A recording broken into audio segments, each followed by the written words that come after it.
Abaya Hawa, Ishaya Hawasay, ang may likha ng ating buhay. Abaya Hawa. Bawa kwartawab abaya hawa. Bawa kwartawab abaya hawa. Kalhalal hawad abaya hawa alhayam. Kalhalal hawad abaya hawa alhayam. Bahasa masyaya ki hawasyay. Bahasa masyaya ki hawasyay. Bahasam raw kakadas. Kwam yasarala elda oper Marlica Philippines. Tawada abaya hawa. Yaman. Yaman. Okay. Tayo'y nandito na sa chapter 41 sa Book of Jasher. Okay. Basa. Ang aklat ni Jasher, Kabanata 41, verse 1 to 61. At sa pag-ikot ng taon, ang mga anak ni Israel ay naglakbay mula sa Sikem. At sila'y naparoon sa Hebron, sa kaniyang amang si Isaac. At sila'y nanirahan doon. Ngunit ang kanilang mga kawan at bakahan ay kanilang pinakakain araw-araw sa Sikem. Sapagkat doon sa mga araw na iyon ay mabuti at matabang pastulan. At si Israel at ang kaniyang mga anak at ang buong sambahayan nila ay tumahan sa libis ng Hebron. At nangyari nang ang mga araw na iyon, sa taong iyon, sa ika-100 at 6 na taon ng buhay ni Israel, sa ika-10 taon ng pag-alis ni Israel mula sa Padan Aram, na si Leah na asawa ni Israel ay namatay. Siya ay 51 taong gulang nang siya ay mamatay sa Hebron. Si Leah namatay 51 years old. Bata pa. Pero nauna si Raquel. 51 years old pa. Si Israel ay 106 ang edad. So, galing sila sa Sikem, nakatira. Dahil occupy nila ang lungsod ng Sikem. Nanalo sila sa digmaan. Ngayon, lumipat sila sa Hebron para malapit sila sa ama niyang si Isaac. Ngayon, tuloy tayo. At inilibing siya ni Israel at ng kaniyang mga anak sa yungib ng parang ng Macpela na nasa Hebron, na pinili ni Abraham sa mga anak ni Het, na pinakaari ng isang libingan. At ang mga anak ni Israel ay tumahan na kasama ng kanilang ama sa libis ng Hebron. At nalaman ng lahat ng nananahan sa lupain ang kanilang lakas.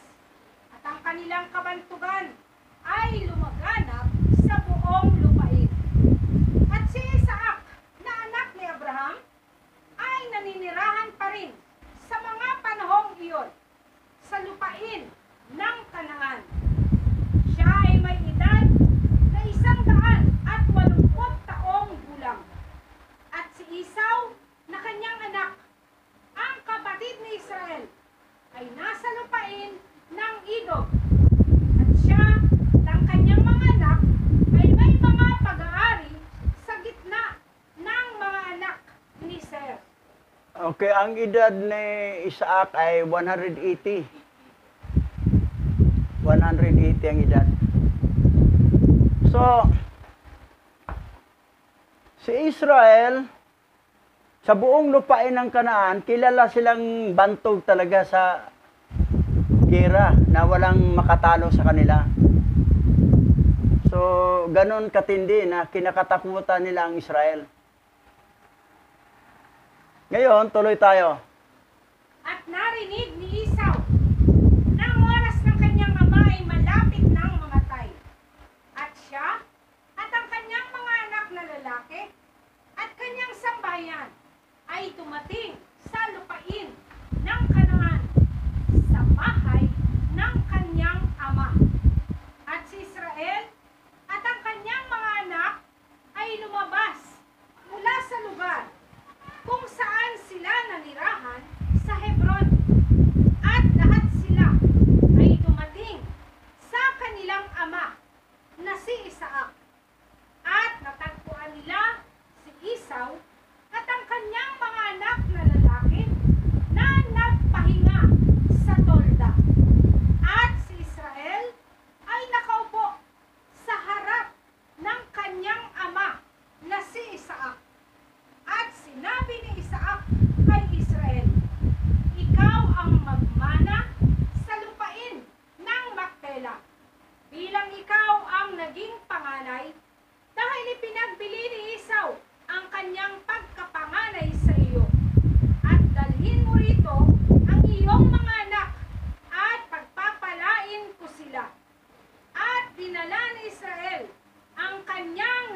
Ayan.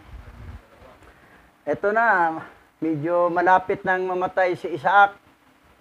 Nandoon na rin ng kay Esau at mga pamilya ni Esau, pamilya ni Israel. Ngayon, sinabi ni Isaac, ikaw magmana sa Makpila, yung binili ng kanyang lolo na si Abraham. Tapos, pinapunta ang mga anak, dinala niya ang 12 anak na lalaki. Hindi sinama si Dina. Pag-tracy si Dina yung babae. Lalaki lang. Kumpleto yon. Pinakabunso si Benjamin. Ngayon, pinag-pray. Tingnan natin ano ang prayer. Basa. At inilagay ni Isaac ang kanyang mga kamay sa lahat ng mga anak na lalaki ni Israel. At hinawakan niya sila at niyakap sila at hinalikan sila ng paisa-isa at pinagpala sila ni Isaac sa araw na iyon. At sinabi niya sa kanila, nawa ang alahayam ng inyong mga magulang ay pagpalain kayo at dagdagan ang inyong mga binhi tulad ng mga bituin ng langit ang bilang. At pinatawag ni Isaac ang mga anak ni Esau upang pagpalain at sinasabi, malayo kayo sa alahayam na maging sanhi ng isang kakilakilabot at matakot ang lahat nang makakita sa inyo at sa lahat ng inyong mga kaaway. Magkaiba ang prayer, ha? Blessed ang prayer ni Isaac sa mga anak ni Israel. Pero ang kay Esau, malayo kayo sa alahayam. Malayo. Dahil alam ni Isaac na hindi talaga niya totoong anak si Esau. Kumbaga, anak-anakan lang. Kasi gano'n na eh. Biro mo ha, malayo kayo sa alahayam at maging sanhi ng isang kakilakilabot at matakot ang lahat ng mga kita sa inyo at sa lahat ng inyong mga kaaway. Tingnan mo ng bansang Israel ngayon, di ba? Kinakatakutan din. Mga yun, lahi ni Esau yan.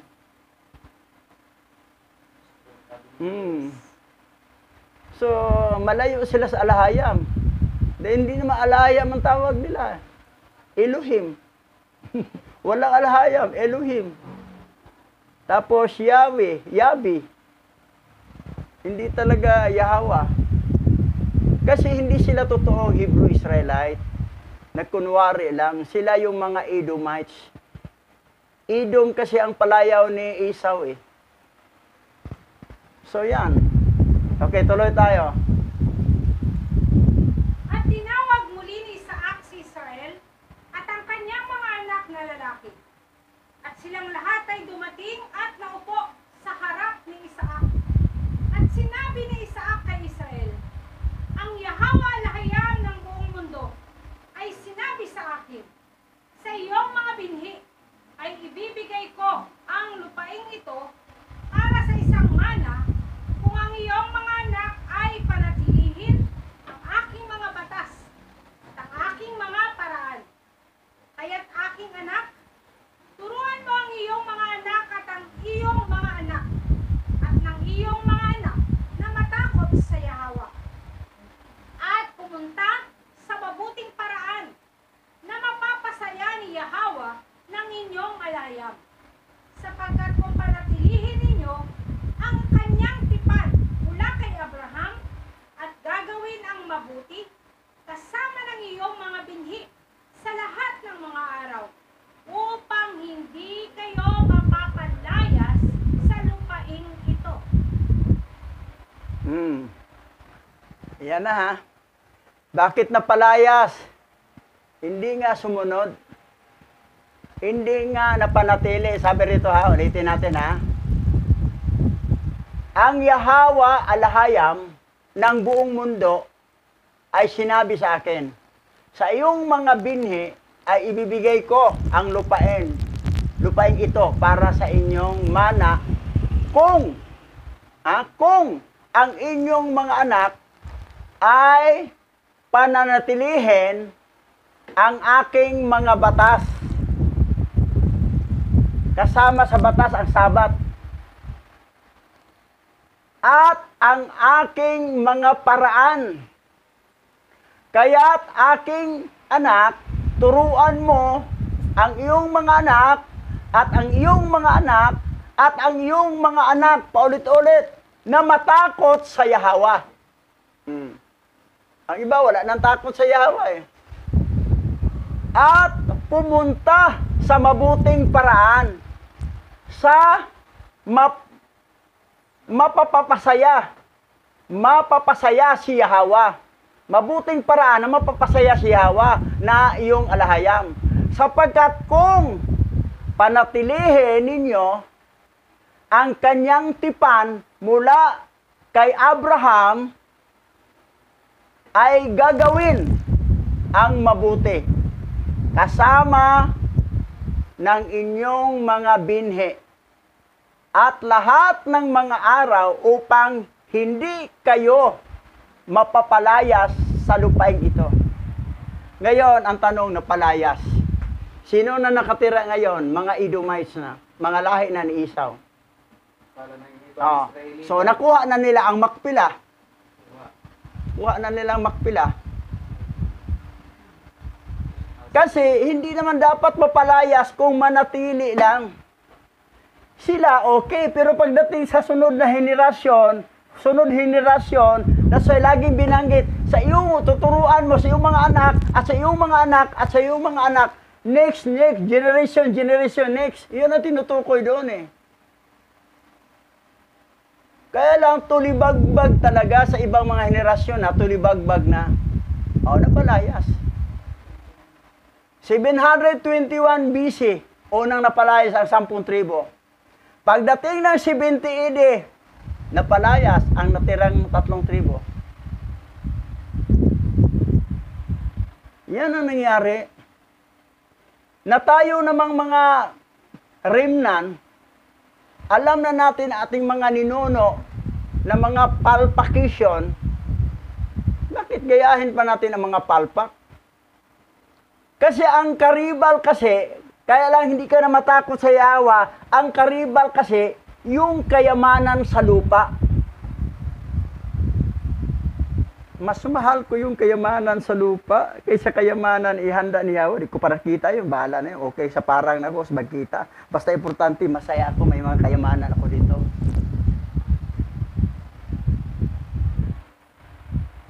Yan ang nangyari. Hindi mas kaya masunod ang batas ni Yahweh. Yung Torah, kailangan masunod yun. Walang palpak doon. Maliban lang kung very reasonable. Pero kung hindi naman reasonable, wala ka lang burden talaga sa pagsunod, maunawain naman siya, papalayasin niya eh. So yan ang nangyari ngayon. Tuloy tayo. Basa. At nang matapos na si Isaac na nagsabi kay Israel at sa kanyang mga anak, ay nawala ang kanyang hininga at namatay siya at nagtipon sa kaniya ang buong bayan. At si Israel at si Esau ay umukod sa harap ng kanilang ama na si Isaac at umiyak sila. At si Isaac ay 180 taong gulang nang siya ay namatay sa lupain ng Kanaan sa Hebron. At dinala siya ng kanyang mga anak na lalaki sa yungib ng Makpela na binili ni Abraham mula sa mga anak ni Het para sa isang pag-aari at kanilang inilibing. At ang lahat ng mga hari ng lupain ng Kanaan ay sumama kay Israel at kay Esau upang ilibing si Isaac. At ang lahat ng mga hari ng Kanaan ay nagpakita ng malaking karangalan kay Isaac sa kanyang kamatayan. Biro mo, kagalang-galang, ginagalang talaga nila. Yung lahi ni Isaac, mula kay Isaac, ginagalang. Biro naman sa ginawa ni Israel, yung mga anak niya, yung talo lahat ng 7 syudad. That's why yung ibang hari doon natakot.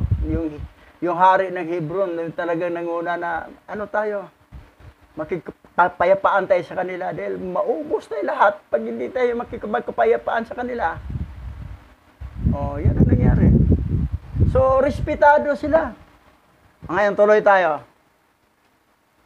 At ang mga anak ni Israel at ang mga anak na lalaki ni Esau ay nagtungo sa pag-ikot, naglalakad at nagluluksa hanggang sa nakarating sila sa Kerat Arba.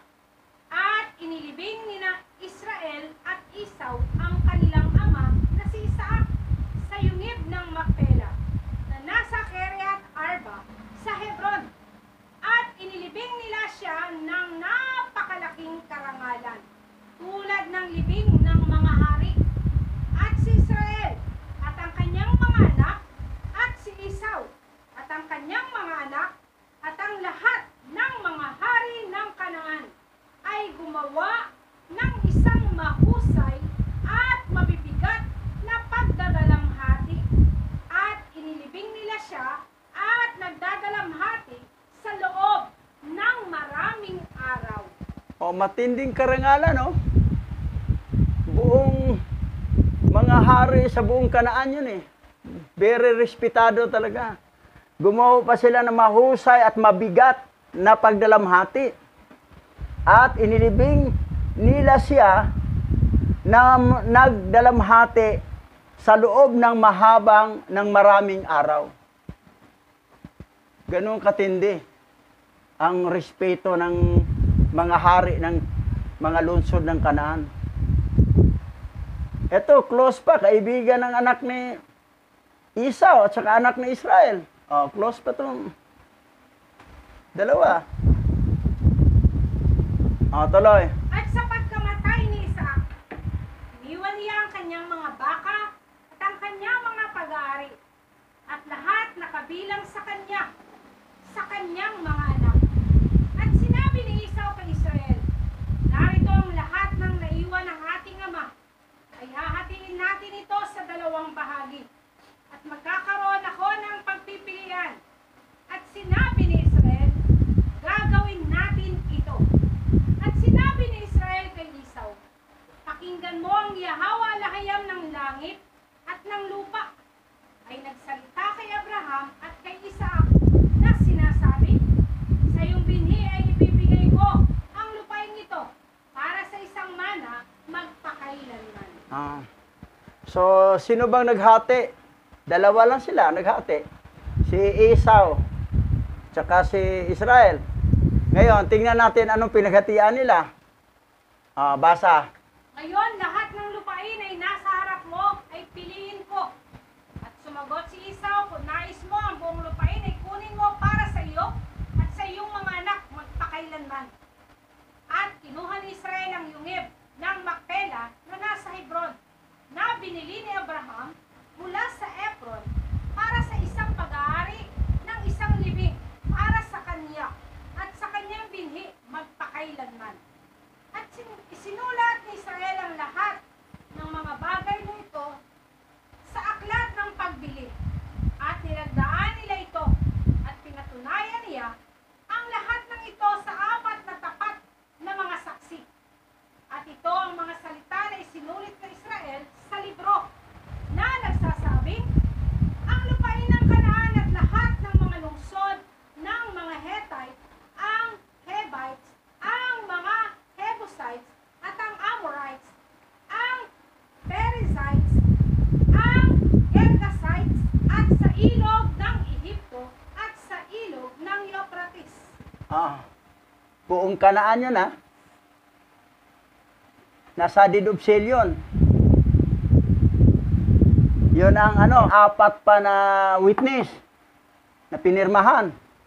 Na witness na 4 na tapat na mga saksi. So, ang pinili ni Israel, yung buong Kanaan. Binanggit yun, no? Ang lupain ng Kanaan at ang lahat ng mga lungsod ng mga Hittites, ng mga Hivitites, ang lahat ng mga Hibusite, Amorites, lahat. Pati sa ilog ng Egypto at saka sa Euphrates. Naka-deed of seal yan. That's why na ang Kanaan, bansang Israel na. Kasi si Israel na may-ari. Naka-deed of seal na, yung panahon na yan. Ang mga hari naman, respetado sila eh. Pag sinabi ni Israel, walang kontra yon. Sinabi nga noon, nakipagbati sila, nakipagkapayapa, nung sinabi noong karaang chapter, magbigay kayo sa akin ng buhis. Bigay sila ng buhis kay Israel. Lahat ng lungsod ng Kanaan. Pero sabi naman ng mga taga-Kanaan naman, ng mga hari, ibalik sa amin ang naksamsam ninyo. Binalik naman ni Israel ang samsam lahat. Pero ang kondisyon, magbuhis kayo. Government of Israel na. Kasi sila lahat nagbuhis na.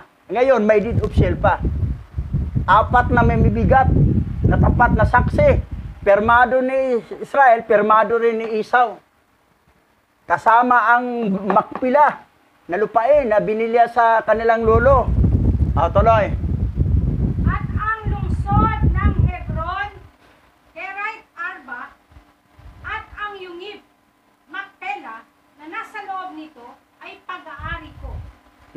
Ginawa ni Israel mula sa kanyang kapatid na si Esau para sa halaga, para sa isang pag-aari, at para sa isang mana, para sa kanyang binhi, pagkatapos niya magpakailanman. At kinuha ni Israel ang aklat ng pagbili at ang lagda, ang utos at ang mga batas at ang ipinahayag na libro, at inilagay niya ito sa isang daluyan ng lupa upang malaman ng lahat at mapanatili ng mahabang panahon. At inihatid niya ito sa mga kamay ng kanyang mga anak, at ang buong lupain ng Kanaan ay naging isang mana sa mga anak ni Israel para sa isang walang hanggang mana. At si Esau kasama ang lahat ng kanyang mga anak ay nagmana ng bundok ng Seir. Sa bundok ng Seir. Pero yung mga baka, mga kawan, nakaisaw lahat yon. Kaisaw lahat yon. Kasi ang kay Israel, lupa lang. Buong Kanaan, kasamang Makpila. Yung binanggit ito, nakasulat sa deed of seal eh. Detalyado eh. Na ang bansang Kanaan, bansang Israel na. So ganun katindi si Israel eh. Hindi siya pwedeng verbal, kailangan may kasulatan. Doon naman ginawa niya yung pagbinta ni Esau sa kanyang pagkapanganay, may kasulatan din eh. Ngayon, tuloy tayo. At nang malaman ng mga anak ni Esau na ang lupain ng Makpela ay namana ni Israel, ito'y nagalit at sinabi sa kanilang ama, dapat ikaw ang magmana, dahil ikaw ang panganay, at dapat mapasayo ang lupain iyon. At sumagot si Esau sa kanyang mga anak, ipinagbili ko ang aking pagkapanganay kay Israel, kaya wala na akong karapatan. At sumagot ang mga anak ni Esau, hindi kukunin natin ang lupain iyon, dahil marami tayong mga tauhan, at tiyak na matatalo natin sila. At ikaw ang mamumuno. Kung ayaw mo, sasaktan ka namin. At pinuntahan nila si Esau ang kanyang kapatid na si Israel. Nakasama nila ang 4,000 bihasa sa pakikipagdigma. At ito'y nakita ng mga anak ni Israel na parating, at kanilang napag-alaman na sila si Esau at ang kanyang mga anak at kanilang mga tauhan ang darating. Yan. Ito kasing anak ni Esau, minamaliit niya ang mga anak ni Israel. Akala nila kayang-kaya. Kasi 4,000 ang bihasa sa pakipagdigma. Akala lang kayang-kaya na matalo ang mga anak ni Israel. Hindi nila na alam ang history. Buong Kanaan nga, mga hari, takot nga eh. That's why sa deed of seal, lahat ng buong Kanaan na angkin na ni Israel. kasama ang ano, sinabi na nga, wala na akong karapatan dahil bininta ko na kay Israel ang aking karapatan. Sa hindi, kukunin natin. Pamunuan mo kami, pag hindi, sasaktan ka namin. Salbahe itong mga anak ni Esau eh. Pati ama niya, di nagrespeto. Eh, may pirmahan na sila sa deed of sale eh. Na kay Israel na lahat yon, pati ang Makpila. Itong hindi nag-isip to, wala talaga ayos. Kita mo.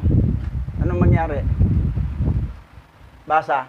At nang sila ay dumating, nagsalita si Esau na sumisigaw, kunin namin ang lupain ng Makpela kung hindi mo ibibigay. Handa kaming makikipagtikma sa inyo. At sinabi ni Judah sa kanyang ama kay Israel, Ama, gamitin mo ang iyong busog sa isang palasot, ay tatama sa kaniya at mapatay mo siya. Dahil hindi kami ang dapat makapatay sa kanya, dahil kapatid mo siya. At iunat ni Israel ang kanyang busog at natamaan si Esau na sanhi ng kanyang kamatayan. At lumabas ang mga anak ni Israel at nakipaglaban at napatay nila ang lahat ng mga tauhan ni Esau sa mga anak ni Israel. At tumakas sa mga anak ni Esau, dala ang bangkay ng kanilang ama. Ayan, kita mo, Minghoy.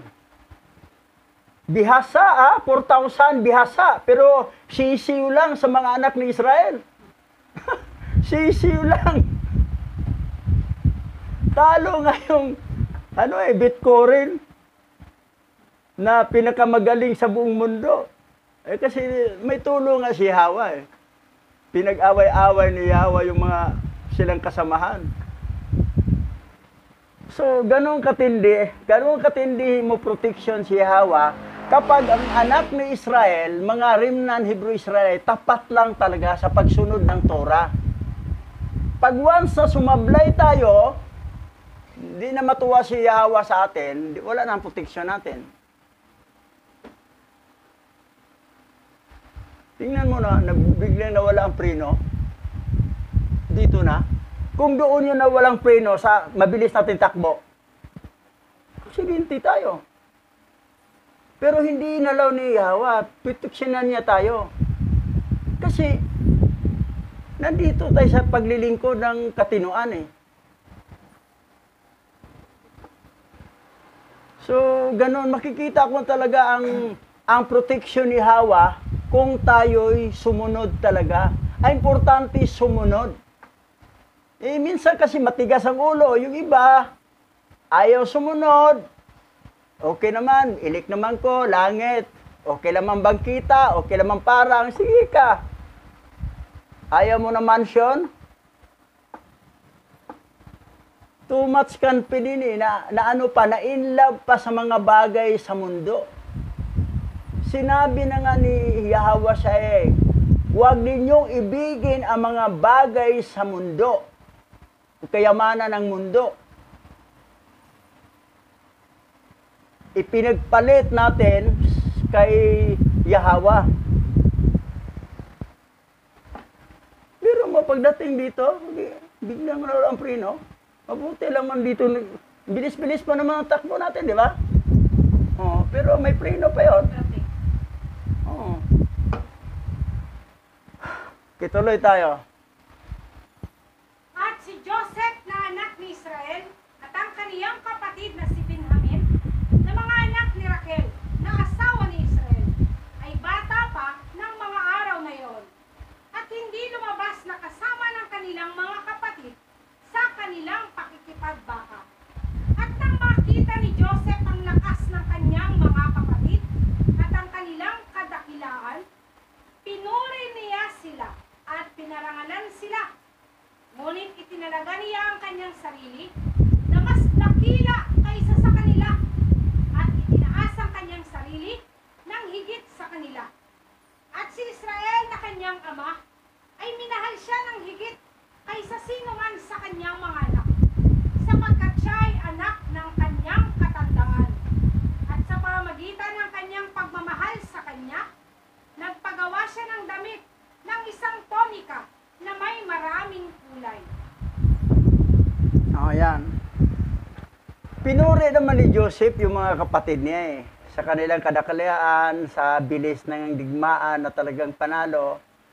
Pero sabi niya, ako, mas higit ako sa inyo. Tapos, minamahal pa siya ng tatay niya kaysa kanyang mga kapatid. Tapos, ginagawaan pa ng damit na isang damit na tunika na maraming kulay. Lalong nainggit, lalong naasar yung mga kapatid na masyadong minamahal po si Joseph sa amin. So, yan ang naging dahilan eh. Kung bakit nagkaroon ng ganon. O, tuloy. At nang makita ni Joseph na mahal siya ng kanyang ama nang higit kaysa sa kanyang mga kapatid, ipinagpatuloy niyang itinaas ang kanyang sarili kaysa sa kanyang mga kapatid. At isinumbong niya sa kanyang ama ang masasamang ginawa ng kaniyang mga kapatid tungkol sa pagkatay ng mga tupa at mga baka. At nang makita ng mga anak ni Israel ang buong paggawi ni Joseph sa kanila, at na inibig siya ng kanilang ama ng higit kaysa kanino man sa kanila, ay kinapuotan nila siya at hindi makapagsalita sa kaniya ng mapayapa sa lahat ng mga araw. At si Joseph ay 17 taong gulang, at pinalalaki pa rin niya ang kanyang sarili kaysa sa kanyang mga kapatid, at naisip na itaas ang kanyang sarili sa kanila. Ito si Joseph, medyo may kayabangan pala to eh. Medyo may kayabangan. Lalo na minahal siya sa kanyang ama ni Israel kaysa mga kapatid. Oh, oh. Itong mga grand lolo natin, may kayabangan pala to eh. Pinatilyo pa yan. Oh, 17 years old pa eh.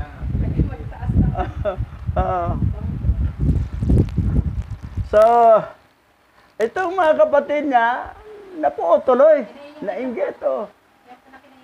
Oo. Okay, tuloy tayo. Nang panahong yaon ay nanaginip siya ng isang panaginip, at siya'y naparoon sa kaniyang mga kapatid, at sinabi sa kanila ang kanyang panaginip. Nanaginip ako ng isang panaginip, at narito, tayong lahat ay nagbibigkis ng mga bigkis sa parang. At ang aking bigkis ay bumangon, at inilagay ang sarili sa lupa, at ang inyong mga bigkis ay napaliligiran, at yumuko doon sa aking bigkis. At sumagot sa kanya ang kanyang mga kapatid, at nagsabi sa kaniya, ano ang kahulugan nitong panaginip na iyong napanaginipan? Inaakala mo ba sa iyong puso na maghari o maghari ka sa amin? At siya'y naparoon at isinaysay ang bagay sa kaniyang amang si Israel. At hinagka ni Israel si Joseph nang kanyang marinig ang mga salitang ito sa kanyang bibig. At pinagpala ni Israel si Joseph. Oh, lalong nainggit to, lalong nagalit to ng mga kapatid. Dahil hinagkan pa, pinagpala pa ni Israel. Na, yun, gumawa akong big case, pero lahat ng big case niyo, yumuko sa big case ko. Okay, tuloy. At nang makita ng mga anak ni Israel na binasbasan ng kanilang ama si Joseph, at hinagkan siya, at minahal niya siya ng totoong mainam, ay nainggit sila sa kaniya, at lalong napuot sa kanya. At pagkatapos nito ay nanaginip uli si Joseph ng isa pang panaginip, at isinaysay ang panaginip sa kanyang ama sa harap ng kanyang mga kapatid. At sinabi ni Joseph sa kanyang ama at mga kapatid, masdan, nanaginip uli ako ng panaginip, at masdan, ang araw at ang buwan, at ang 11 bituin ay yumukod sa akin. Yun. Eh yun pala ang mangyari pagdating na siya na ang gobernador sa Egypt. Oh, na pati si Israel yumukod sa kanya. Pati mga kapatid niya, gobernador na siya ng Egypt eh.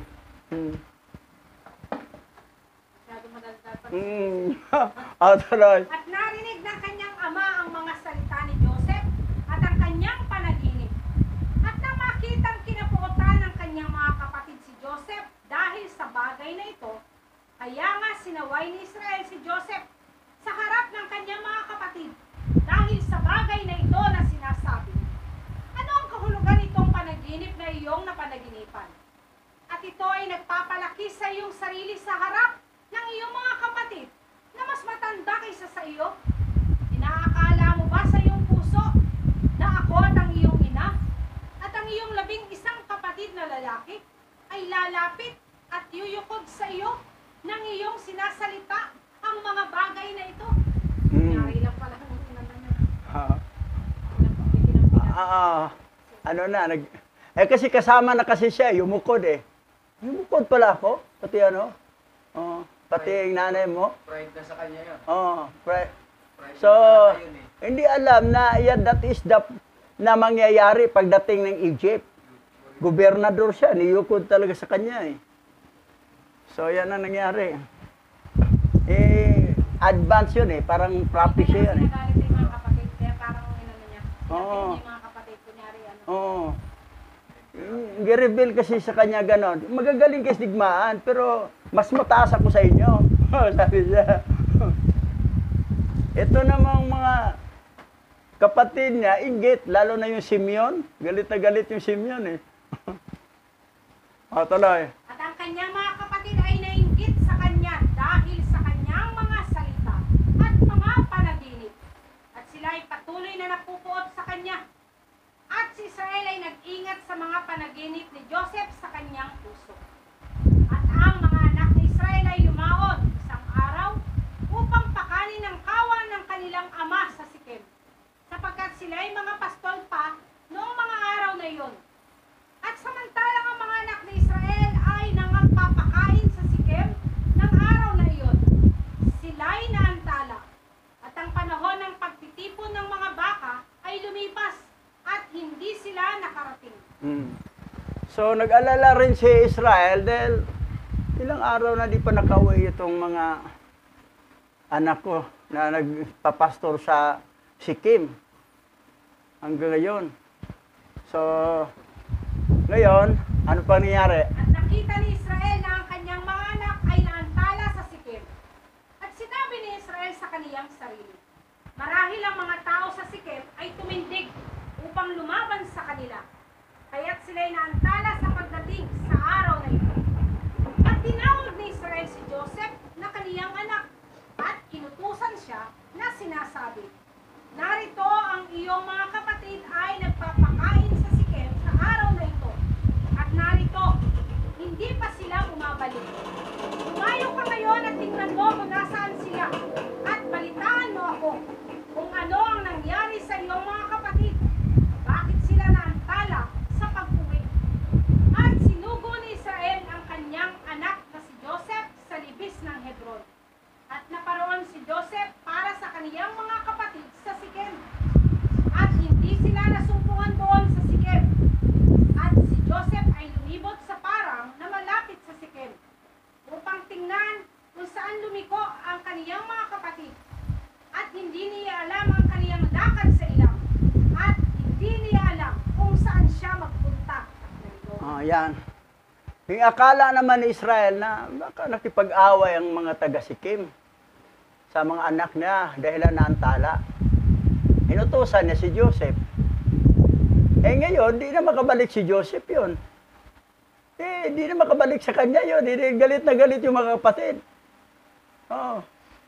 Di na, huli ng makita ni Israel yun si Joseph. Ninutusan niya, di na makabalik sa kanya yun. So, dahil balak na patayin, mabuti lang naawa si Ruben, huwag kapatid natin yan. Ayun, ibibinta na lang nila sa mga Ismailita. Ayun, napuntag Egypt. Yan na nangyari. Tuloy natin. Ngayon, itong portion na ito, pagdating ni Joseph sa Sikem, wala naman mga kapatid niya. Saan na ba ito ang mga kapatid ko? Naggala siya sa mga palibot, wala siya makita. Saan ba ako mapunta? Ayan. Pero may magturo sa kanya. na nagpunta sa Dotan. Ano yan? Sige. At natagpuan siya ng isang anghel ni Yahweh na gumagala sa daan patungo sa parang. At hindi alam ni Joseph na ito'y anghel ni Yahweh. At sinabi ni Joseph, hinahanap ko ang aking mga kapatid at hindi ko alam kung nasaan sila. At sumagot ang anghel ni Yahweh, narinig kong sinabi nila na pupunta sila sa Dotan upang magpakain ng kanilang kawan. At si Joseph ay nagpasalamat sa taong nagbalita sa kanya na hindi niya alam na ito'y anghel ni Yahweh. At siya ay naparoon sa kanyang mga kapatid sa Dotan at nasumpungan niya sila sa Dotan na nagpapastol ng kawan. At si Joseph ay lumapit sa kanyang mga kapatid. At bago siya nakalapit sa kanila, sila ay nagsalita, narito ang mapanaginipin at ang mabuti ay patayin natin siya. Nandito na ang The Dreamer eh. Nandito na ang mapanaginipin. Pero, siyempre wala siyang matanungan doon sa Sikim. Palibot-libot siya. Siguro utusan ni Yahweh yung anghel. Bumaba ka, maging Gregory ka, para maging tao. Balitaan mo na sa Dotan nagpunta. Minsan din sa atin na mayroon tayong matagpuan na tao, hindi natin alam, anghel pala yon na magbigay sa atin ng information. Na namukha lang tao, Gregory, tao eh. Parang katulad natin tao na Gregory, pero anghel, wala nang pakpak. Hindi nga alam ni Joseph na anghel yun eh. Pasalamat siya sa taong nagbalita sa kanya. Pero anghel ni Yahweh pala yun. So ganun din ang na lahat ng matagpuan natin dito, hindi lahat na paglalo na kailangan ang tulong, may dumating na tumulong. Naku, hindi yan tao, anghel yan, nga naging tao. Yung tawag doon sa Book of Enoch, Gregory. Hindi mo kilala. Oo, hindi mo kilala. Pero natulungan ka. Oo. So ngayon, dito na siya, harap na siya sa kapatid niya. Galit naman, gusto patayin siya eh. Tuloy. At sumagot si Simeon, tama, dapat natin siyang patayin at itapo natin siya sa isang hukay na nasa ilang. At kapag hinanap siya ng ating ama sa atin, ay sasabihin nating nilamon siya ng isang mabangis na hayop. At narinig ni Ruben ang mga salita ng kaniyang mga kapatid tungkol kay Joseph at kaniyang sinabi sa kanila, huwag ninyong gagawin ang bagay na ito, sapagkat paano natin titingnan ang ating amang si Israel? Ihagi siya sa hukay na ito upang mamatay doon, ngunit huwag mong iunat ang inyong mga kamay sa kanya upang dumanak ang kanyang dugo. At sinabi ni Ruben upang iligtas siya sa kanilang mga kamay, upang maibalik siya sa kanilang ama. Yan. So may kabutihan pala si Ruben eh. Na naging abogado siya kay Joseph. So, ganon. Ngayon, anong sunod nangyari? At nang si Joseph ay dumating sa kanyang mga kapatid, siya ay naupo sa harap nila. At sila ay bumangon sa kanya at sinunggaban siya at hinampas siya sa lupa. At hinubad ang damit na tonika ng maraming kulay na kanyang suot.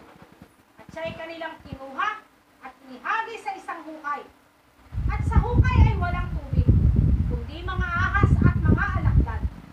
At si Joseph ay natakot sa mga ahas at sa mga alakdan na nasa hukay. At si Joseph ay sumigaw ng malakas na tinig. At itinago ni Yahweh ang mga ahas at mga alakdan sa mga gilid ng hukay. At hindi nila sinaktan si Joseph. Yan. So, nandoon ang proteksyon ni Yahweh kay Joseph. Pero mo, nandoon yung alakdan, mga alakdan, saka mga ahas. Pero giproteksyonan eh. So, para hindi makagat. Pero yun, natapon na siya doon. Ngayon, anong sunod nangyari? At tinawag ni Joseph mula sa hukay ang kanyang mga kapatid at sinabi sa kanila, ano ang ginawa ko sa inyo? At saan ako nagkasala? Bakit hindi kayo natatakot sa Yahweh na ginawa ninyo sa akin? Hindi ba ako inyong mga buto at laman? At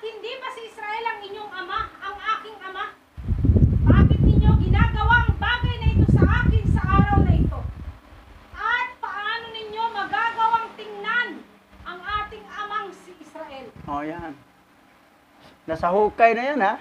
Nagsalita si Joseph. Buto, pareho tayong buto, pareho tayong laman. Pero bakit ginawa nyo? Ano ba kasalanan na nagawa ko sa inyo? Oh. Di ba kayo natakot sa Yahweh, sa ginawa nyo sa akin? Binanggit niya, ano pagkasunod? At siya ay patuloy na sumigaw at tumawag sa kanyang mga kapatid mula sa hukay. At kanyang sinabi, O Huda, Simeon at Levi, aking mga kapatid, buhatin ninyo ako mula sa lugar ng kadiliman, kung saan ninyo ako inilagay. At mahabag kayo sa akin, na kayong mga anak ni Yahweh at mga anak ni Israel na ating ama. Hindi ba kayo ang mga anak ni Abraham, Isaac at Israel? Kung nakakita sila ng ulila, nahahabag sila sa kanya. O nagugutom, binibigyan niya siya ng tinapay na makakain. O nauuhaw, binibigyan nila siya ng tubig na maiinom. O isang hubad, tinatakpan niya siya ng mga damit. Oh. Pinaalala ni, magaling pala to si Joseph mangaral eh. Nag-sermon. O, di ba? Mga lahi ni Abraham, di ba? Ano bang ginawa ni Abraham? Oh, may nagugutom, pinakain. Oh, pinainom ng tubig. Mga damit, pinasuutan. Oh. Sabi niya, oh, mga anak tayo ni Yahweh o anak ni Israel. Oh. Binanggit niya, oh. At mahabag kayo sa akin na kayong mga anak ni Yahweh at mga anak ni Israel na ating ama. Tuloy pa natin. At kung magkagayon ay paano ninyo ipagkakait ang inyong awa sa inyong kapatid? Sapagkat ako ay mula sa inyong laman at buto. At kung ako ay nagkasala sa inyo, patawarin ninyo ako dahil sa ating ama. At sinalita ni Joseph ang mga salitang ito mula sa hukay. At ang kanyang mga kapatid ay hindi nakinig sa kanya. Umikiling man ang kanilang mga tainga sa mga salita ni Joseph. At si Joseph ay umiiyak nang umiiyak sa hukay. Pero tingnan mo na marunong namang magpakumbaba si Joseph eh. Sabi niya rito, oh. At kung ako ay nagkasala sa inyo, patawarin ninyo ako.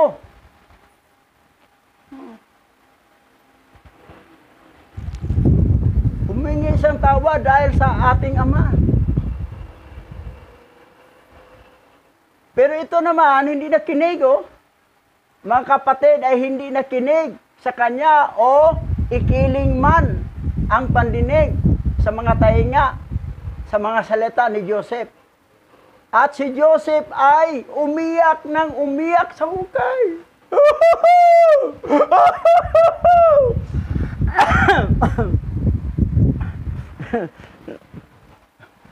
So, parang nakakaawa yung grand lolo natin.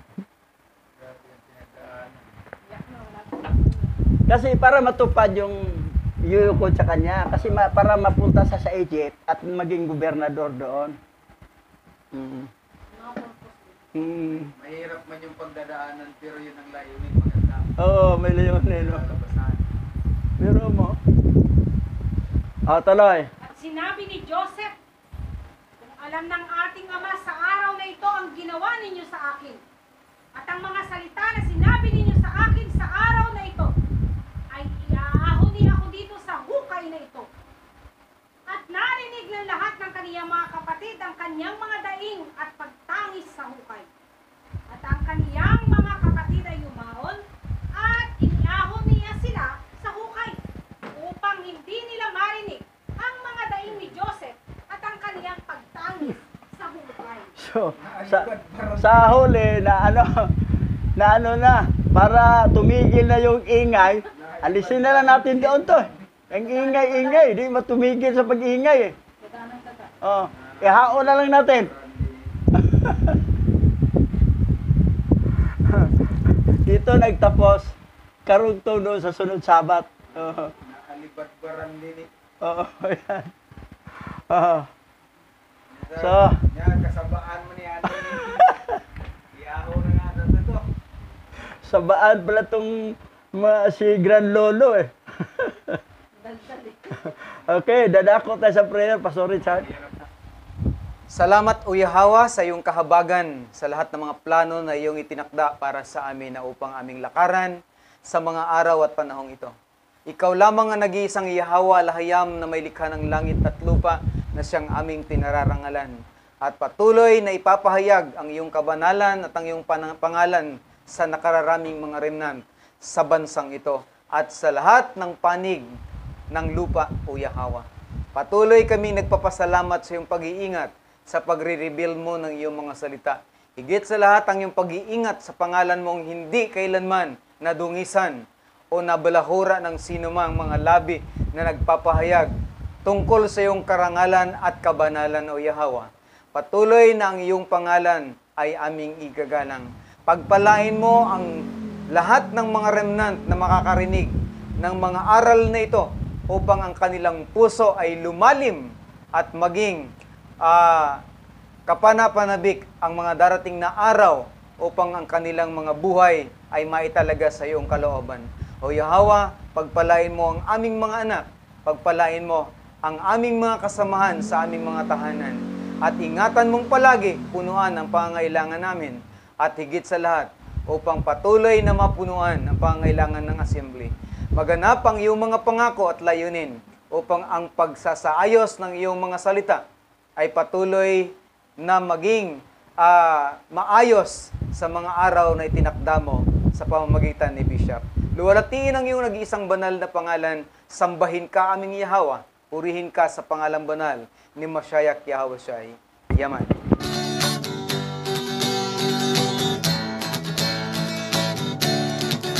Aba Yahweh, siya Yahweh asay, ang may likha ng ating buhay.